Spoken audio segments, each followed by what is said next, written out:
In all the years I've been practicing functional medicine, I have never seen an autoimmune case where stress was not part of the story. Not once. Not the patient with lupus who insisted that her life was fine. Not the patient with Hashimoto's who had been managing brilliantly. Not the patient with rheumatoid arthritis who was convinced the trigger was purely genetic. In every case, without exception, when we looked at the history carefully, when we mapped the timeline of symptoms against the timeline of life events, when we tested the stress physiology directly, stress was there. Sometimes it was obvious, a bereavement, a breakdown, a period of sustained pressure that preceded the first symptoms by months. Sometimes it was subtler, years of low-grade chronic load that had normalised so completely that the patient didn't even experience it as stress anymore, just life, just how things were. But it was always there in one form or another. This episode is about why. Not as an observation, not as a hypothesis, but as a matter of established science. Science that has been accumulating for decades and that, in my view, should be at the centre of how we understand, manage and treat autoimmune disease. It isn't, and that needs to change. Welcome to the Goode Health Podcast. I'm Nicole Goode, certified functional medicine practitioner, author of the book Optimal You, and founder of the Goode Health Clinic. If you are living with an autoimmune condition, this episode is especially for you. Hashimoto's, lupus, rheumatoid arthritis, multiple sclerosis, celiac disease, psoriasis, inflammatory bowel disease, Sjogren's, whatever your diagnosis, the mechanisms I'm going to walk through today are relevant to your picture. Because autoimmunity at the biological level is not 10 different diseases. It is one dysregulated immune system expressing itself at different target tissues. And the stress connection, the relationship between the physiological burden of chronic stress and the onset, severity, and trajectory of autoimmune disease is not a soft story. It's a hard scientific story with decades of research behind it. And it has profound implications for how you manage your condition. If you are a practitioner listening, I hope this episode gives you language and evidence for a conversation that is genuinely difficult to have well in a standard consultation. Because manage your stress set in 15 minutes with no mechanistic context is not the same thing as what we're going to talk through today. So let's go through this properly. Psychoneuroimmunology. It's a long word, but it doesn't need to be a complicated concept. Psycho means the mind, the psychological experience. Neuro means the nervous system. Immunology means the immune system. Psychoneuroimmunology is the science of how these three systems communicate with each other. The mind, the nervous system, the immune system. How what happens in your mind and your nervous system changes what happens in your immune system, and vice versa. It emerged as a formal field of science in the 1970s and 80s. When researchers really began demonstrating something that had been observed clinically for much longer, that psychological states have measurable, reproducible effects on immune function, not metaphorical effects, not feeling stressed makes you more likely to make poor choices, but direct cellular, molecular effects on how immune cells behave. The first body of evidence, stress changes immune gene expression. So studies using a methodology called genomic profiling, looking at which genes are being switched on and off in immune cells, have shown that chronic psychological stress produces a consistent and reproducible shift in immune gene expression. Specifically, genes associated with pro-inflammatory responses are upregulated. Genes associated with antiviral immune responses are downregulated. This means that under chronic stress, the immune system becomes simultaneously more inflammatory and less effective at fighting infection. Both directions of dysfunction, the overactivation that drives the autoimmunity and the underactivation that leaves you vulnerable to pathogens, are present at the same time. This is not a theoretical risk. This is a measured molecular change in immune cells. The second body of evidence, stressful life events often precede autoimmune onset. So there is now substantial epidemiological literature on the relationship between stressful life events and the onset of autoimmunity. Multiple large-scale studies have found that people who experience significant stressors, so things like bereavement, divorce, job loss, serious illness in a family member, sustained occupational stress, they have meaningfully higher rates of subsequent autoimmune diagnosis. One Swedish study that I find particularly compelling followed people who had been diagnosed with stress-related disorders, such as post-traumatic stress disorder, acute stress reaction, adjustment disorder, and compared them against siblings without those diagnoses and against matched general population controls. the people with the stress-related disorders had a significantly higher incidence of autoimmune disease in the years that followed. 41 different autoimmune conditions. And that association held across all of them. And that's why we sometimes say it doesn't really matter which diagnosis you've got. It's more important whether you've got autoimmunity. So that's not an association between stress and one autoimmune condition.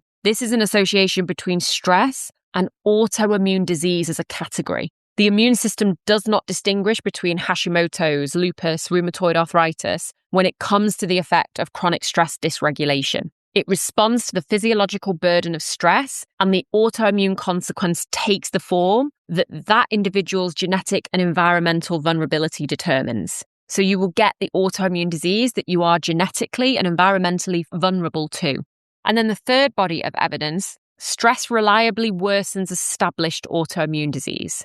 So beyond onset, the evidence that stress drives disease activity in established autoimmune conditions is extensive and consistent. Patients with things like lupus, rheumatoid arthritis, multiple sclerosis, inflammatory bowel disease, to name just a few, have the most robust literature around this. They show measurable increases in disease activity following periods of psychological stress. Flares correlate with stressful life events. Remissions correlate on average with periods of lower physiological stress load. And this is not patients reporting that they feel worse when they feel stressed. This is objective disease markers, antibody titers, C-reactive protein, inflammatory cytokines, MRI lesion activity. These are showing measurable deterioration following documented stressors. The implication is important. If you have an autoimmune condition and your disease activity fluctuates in a way that seems to track with your stress level, you're not imagining it. You are observing a real, mechanistic, well-documented biological relationship.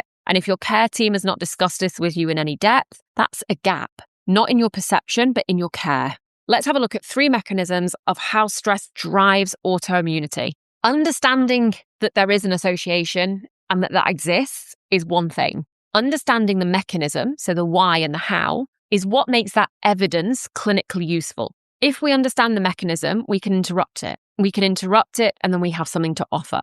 So there's 3 primary mechanisms through which chronic stress drives and perpetuates autoimmune disease. And they're interconnected, so they're mutually reinforcing. All of them are addressable. And that's the really important key thing here. All of these things we can do something about.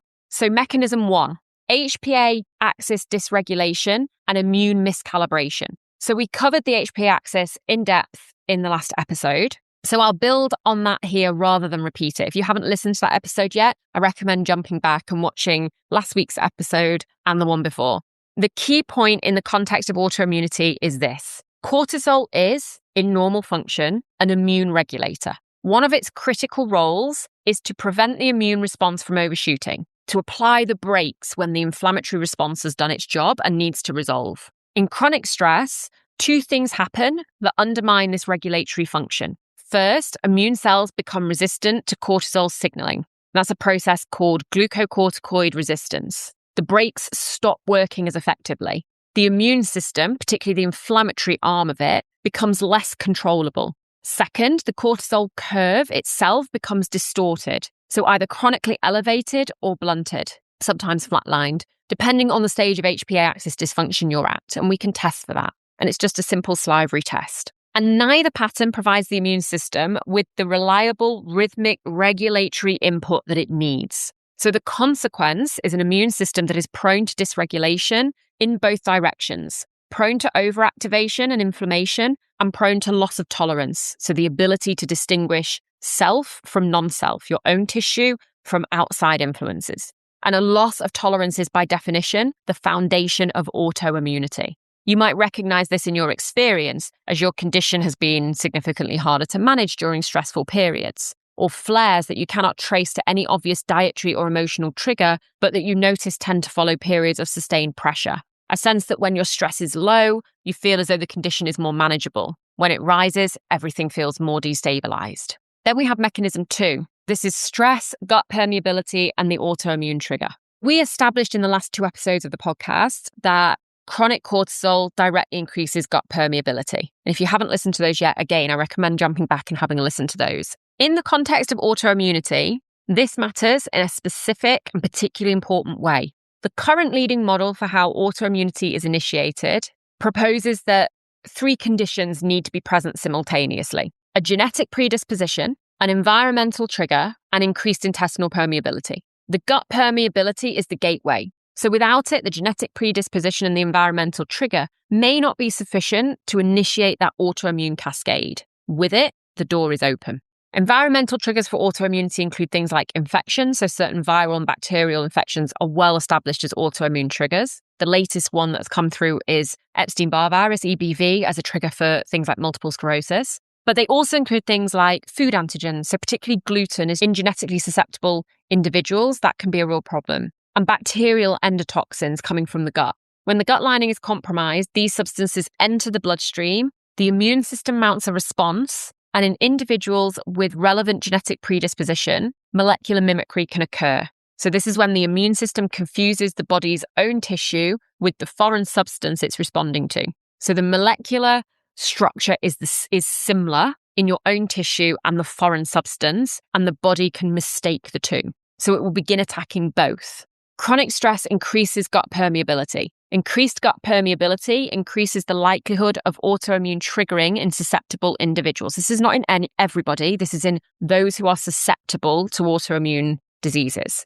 And this is not a speculative chain. Each link is supported by substantial research. And you might recognize this in your own experience. Your condition maybe began or significantly worsened following a period of stress that coincided with an infection or a change in diet or a course of antibiotics. The stress alone doesn't cause the autoimmunity, but it's opening the door through which that trigger can walk. And then we have mechanism 3. Stress hormones directly modulate immune cell behavior. The third mechanism, this one is perhaps the most direct, and it's the one that I think probably receives the least attention and a lot less attention than it deserves in the clinical conversation about autoimmunity. Immune cells have receptors for stress hormones. They're directly responsive to adrenaline, noradrenaline, cortisol. And this means that every time your stress response activates, every significant cortisol or adrenaline release, immune cells receive and respond to that signal. The research on what that signal does to immune cell behavior in the context of chronic stress is consistent and also concerning. It shifts the balance of the immune response from regulatory and anti-inflammatory towards pro-inflammatory and dysregulated. It specifically suppresses regulatory T cells, which are the immune cells whose job it is to maintain tolerance, so to prevent the immune system from attacking the body's own tissue. They are regulatory. They are managing that tolerance level of your immune system. And with stress, they are significantly suppressed. And it also activates mast cells and promotes the production of pro-inflammatory cytokines, including things like IL-6, IL-17, and TNF-alpha, all of which are implicated in autoimmune disease activity. And this is why the standard immune-suppressing medications that are used in autoimmune diseases, so things like steroids and biologics and disease-modifying drugs, work in the short term, but don't address that ongoing physiological driver. That's not to say the medications are wrong, just that it's not the only piece of the puzzle. The medications reduce the immune activity, but if the stress hormones are still producing the same pro-inflammatory, tolerance-suppressing immune cell behavior, the system is continuously working against the treatment. So like we said, this is not an argument against medication. These medications matter and they save quality of life. This is an argument for adding in the adrenal stress piece to the clinical picture into your care. Because without it, you are treating the expression of the problem rather than one of the primary drivers. So next, let's look at what this looks like in real patients. Let's have a look at some clinical stories. And I want to share 3 clinical stories with you today. And obviously names and identifying details have been changed. We're doing this anonymously. But these are patterns of real patients that I've seen in clinic. And I share them because the research, as I've just described, it has a way of feeling a little bit abstract sometimes and quite confusing. And it can really help to actually see it in a person. So the first patient, let's call her Sarah. Sarah came to me with Hashimoto's thyroiditis. She was diagnosed 3 years before we first spoke. She was already taking her levothyroxine and her TSH was in range. And her endocrinologist was satisfied with her management. But she wasn't satisfied. She wasn't satisfied with how she was feeling. She was exhausted in a way that didn't match her numbers. Her hair was still thinning. She was cold all the time. and her antibody levels, the TPO, thyroid peroxidase antibodies, were remaining persistently high. And she'd done some private testing, some at-home private testing to monitor them because she couldn't get that through the NHS. When we looked at her history, the picture was immediately striking. She'd been diagnosed in a year following the breakdown of a long-term relationship, and a redundancy had happened around a similar sort of time. She'd never connected those events to her diagnosis, so she understood her Hashimoto's as a genetic condition. Her mother had had it, so that was the framework that she'd been given. And the genetic piece is real, but genes are not destiny. And the research on Hashimoto's onset consistently shows that stressful life events are among the strongest environmental triggers in genetically susceptible individuals. So you have to have the genetics, but those genes can stay switched off without an environmental trigger, stress being an environmental trigger. So when we mapped the timeline, the picture was clear. When we addressed that stress physiology in her, we found she'd got a really flattened cortisol curve. She got depleted magnesium and B vitamins. Her gut picture as well had deteriorated. So we ran a stool test and there was, probably over years of stress. We didn't have a previous one, so we could only go off what we had from her history. But probably over a period of years, that gut health picture had also deteriorated. As we worked on these things, so as we worked on that cortisol curve, we balanced out some of her nutrient deficiencies and we worked on the health of her gut, her antibody levels began to fall, and quite sustainably as well. I mean, they always fluctuated slightly, but they fell and they were significantly lower from where they were when we started working together. And they sustained that lower level. And that's really important. That was the first time that happened since her diagnosis. She'd never been offered this piece of the picture before. So nobody had connected these life events to her biology. And that's really important. So let's take a look at the second patient. Let's call her Miriam. So Miriam had lupus and she had it for 6 years when we met. She was under the care of a rheumatologist and she was on hydroxychloroquine and she managed it, as she described it, relatively well. She thought she was doing reasonably well, except for some flares, which came, in her words, unpredictably. And when they did come, they were pretty devastating to her. So she felt like she was managing reasonably well most of the time. But when the flares came, they were pretty bad. And she couldn't see any pattern for why the flares happened. When the flares happened, she was having things like joint pain, profound fatigue, really bad. Lots of skin involvement as well. So her skin really suffered. And she'd learned to identify some dietary triggers. But the flares that frightened her the most were the ones where she really couldn't predict them or explain them. She took things out of the diet, but it didn't really help. So over the course of our work together, and of course we looked at diet, we looked at lifestyle, we worked on all these things, we specifically found which dietary triggers were causing her a problem. Yes, we did all of that work. But over the course of our work together, pattern emerged that she had not previously articulated clearly. And that was that the flares that felt unpredictable actually weren't unpredictable at all. They followed a specific template, and that was a period of sustained high demand. So not major stressors, and this is why she didn't pick up on the pattern, not some kind of catastrophic acute stressor. There wasn't a big breakup, there wasn't anything really going on in her life. There was just sustained pressure. So when we really dug into her history, we found periods where she would be able to say, oh, I was working on a certain project at work that was quite intense. She didn't see it as stressful, but maybe just more intense. And because she didn't see it as stress, she hadn't linked it to what was going on. But this happened almost every time she could remember having a flare. And there were probably some that she couldn't remember because she hadn't kept a diary through that time. But the ones that she could remember, every time we looked at that, when we really dug into that history, there was something going on that was intense or sustained pressure, but not what she classed as a significant stressful event. And this is a pattern that I see repeatedly, and it does have a physiological explanation. So during that sustained stress or pressure, whatever you want to call it, cortisol is elevated and is suppressing the inflammatory immune response. When the stress lifts and the cortisol drops, that suppression is removed. The immune system, which has been held in check, activates. The flare is not caused by the relief, it's caused by the dysregulated immune response that the stress has been masking. For Miriam, understanding this was really transformative. Not because it changed her medication, it didn't change that treatment that she was on, but it changed her relationship to her condition. She wasn't just having these random, unexplained attacks that really kind of frightened her, they worried her. She could see a pattern and she knew there was a mechanism and there were things that we could do about that, specifically around adrenal support and evening out those cortisol transitions that she was having, building in recovery, building in more tolerance, more immune tolerance. making sure that we protected her before a crash rather than after it. And that really began to reduce the severity and the frequency of those flares in a way that the medical management alone had not achieved. The third patient I want to talk to you about, let's call him David. And I include David deliberately because autoimmune disease is significantly more common in women. And the conversation around stress and immunity can inadvertently feel like a bit of a women's health topic sometimes, and it's not. Even though more women have autoimmune disease than men, this still happens in men. And that's why I want to bring this patient into it. David had ankylosing spondylitis, which is an autoimmune condition that affects the spine and the joints. And he'd been managing it with physiotherapy, with anti-inflammatories, and for years he'd been doing really well. And he'd had this for a long time by the time he came to me. He was a high-performing professional in a very high-demand industry, working very long hours. And he'd entirely compartmentalized his stress as something totally separate from his physical health. In his words, I work in finance, everyone is stressed, it's just the job. And that was what he said. That's how he compartmentalized what was going on. But the pattern in his history was stark. His diagnosis had come in a year following the loss of his father.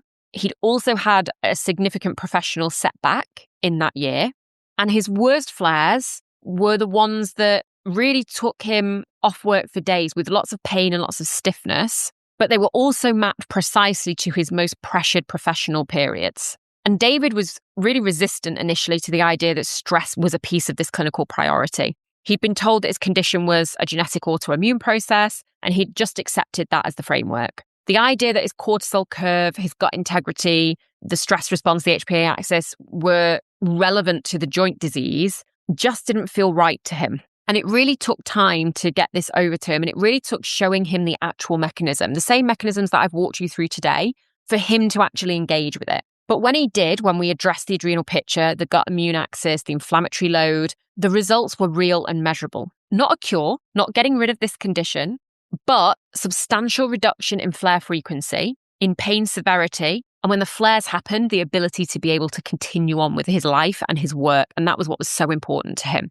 So that's what this picture looks like in an actual patient, in your actual body. And you probably recognize yourself in some of those stories. What I want to address now is something directly because I think it is the point where this conversation most often goes wrong. And this is when a doctor says to a patient with an autoimmune condition, you need to manage your stress. They are saying something true. They're saying the right thing. The evidence we've just reviewed makes that case really compelling. Stress is a primary driver of autoimmune disease activity.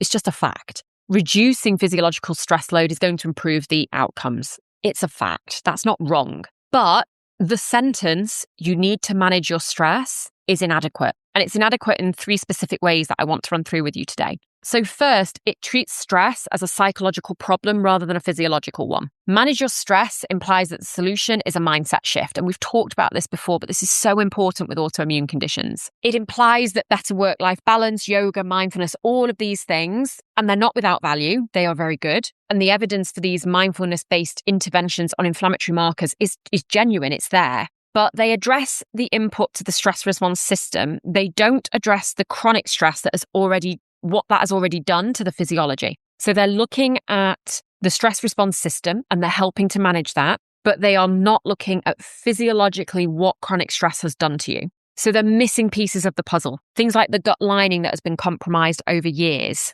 of elevated cortisol. That's not going to heal because you start meditating. The depleted magnesium and B vitamins, they're not going to replenish because you reduce your working hours. The dysregulated HPA axis doesn't just reset because you take a holiday. And all these things are good. Meditating, reducing work hours, taking a holiday, all great, but they are not dealing with everything. These are the physiological consequences of the chronic stress, and they require physiological intervention, targeted nutrients, gut repair, inflammatory load reduction, circadian rhythm support, alongside whatever stress reduction practices you want to adopt. So alongside the yoga, the mindfulness, the work-life balance, all of those things, they are all good. They all have value. But that sentence, you need to manage stress, leads us to believe that those things are all that you need to do. But they are one part of the puzzle. They are missing the physiological part of stress, and that's really important. Second, that sentence of you need to manage your stress, it's ignoring the stress that the illness itself generates. So there is a particular cruelty in telling someone with an autoimmune condition to manage their stress, because living with an autoimmune condition in itself is a significant physiological and psychological stressor. The pain, the fatigue, the unpredictability, the impact on work, on relationships, and on identity, these are genuine stressors that activate the HPA axis continuously. And this means the stress-autoimmunity relationship is bidirectional in the clinical picture, in a way that's very rarely acknowledged. Stress drives autoimmune activity. Autoimmune activity drives HPA activation. HPA activation drives more autoimmune activity. You cannot resolve this by simply telling a patient to manage the original stress better, because the condition itself has become a stress driver. This is why the adrenal support piece matters so much. Not as stress management in the conventional sense, but as a direct physiological support for a system that is being continuously taxed by the condition itself.